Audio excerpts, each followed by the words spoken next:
এর ঝুল দেখেন। ক্রুজ ব্রাহ্মা একটা ষাঁড় বাছুর, মাথাটা কত ছোট এবং এর সৌন্দর্য দেখেন। এর যে মাথার গেট আপ, কানগুলা দেখেন লম্বা। এবং দর্শক মণ্ডলী, আসসালামু আলাইকুম। আশা করতেছি আপনারা ভালো আছেন, সুস্থ আছেন। বরাবর নিয়ে হাজির হলাম আমাদের নতুন একটা ভিডিও ব্লগ নিয়ে। দর্শক, আমাদের খামারে আমরা একটা গরু ছাড়ে দিয়ে পালি। এটা একটা ক্রুজ ব্রাহ্মা ষাঁড় বাছুর। তো এটা আপনাদেরকে আজকে দেখাবো। এদা ভাবলাম যে এটা একটু আপনাদের সামনে শেয়ার করি যে গরুটা আমরা কিভাবে পালতেছি।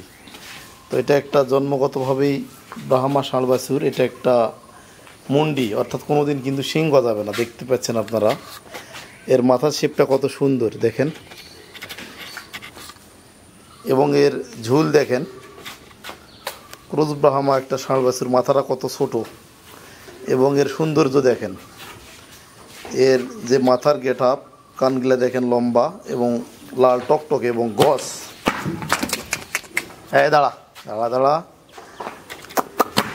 যা যা যা যা। তো এইরকম সবসময় গরুটা ছেড়ে দেওয়া থাকে।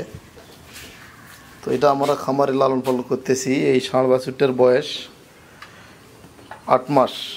এটা একটা ক্রুজ ব্রাহ্মা ষাঁড় বাছুর, সকল ধরনের খাবার দাবারের সঙ্গে অভ্যস্ত। এটা একটা আইকনিক গরু।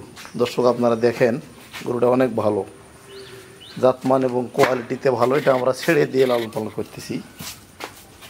দেখেন, আপনাদেরকে দেখানোর চেষ্টা করতেছি। এগুলো আসলে যারা শৌখিন উদ্যোক্তা, যারা শখ করে খামারে বা বাসা বাড়িতে একটা দুইটা গরু লালন পালন করতে চায়, তারা এই ধরনের গরু লালন পালন করতে পারে। দর্শক, গরুটার চুটটা দেখেন, লাল টকটকে গজ এবং এর মাথাটা কত ছোট এবং ঝুলটা দেখেন গলার নিচে। একটা কোয়ালিটিফুল একটা গরু, খুবই ভালো। আমার কাছে এটা অনেক ভালো লাগে। এটা আমরা ছেড়ে লালন পালন করতেছি। এই দর্শক, এটার নাম দেওয়া হয়েছে রাজা।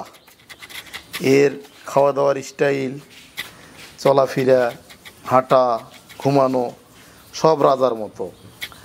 আর একে যদি একটু পানি দেওয়া যায়, সে খায় না। বেশি করে পানি দিয়ে খাবার দিলে খাবে না। পর্যাপ্ত পরিমাণ দানাদার। এটাকে আমরা বর্তমান এই রাজাকে 3 বেলায় বর্তমান 3 কেজি দানাদার আমরা দিচ্ছি।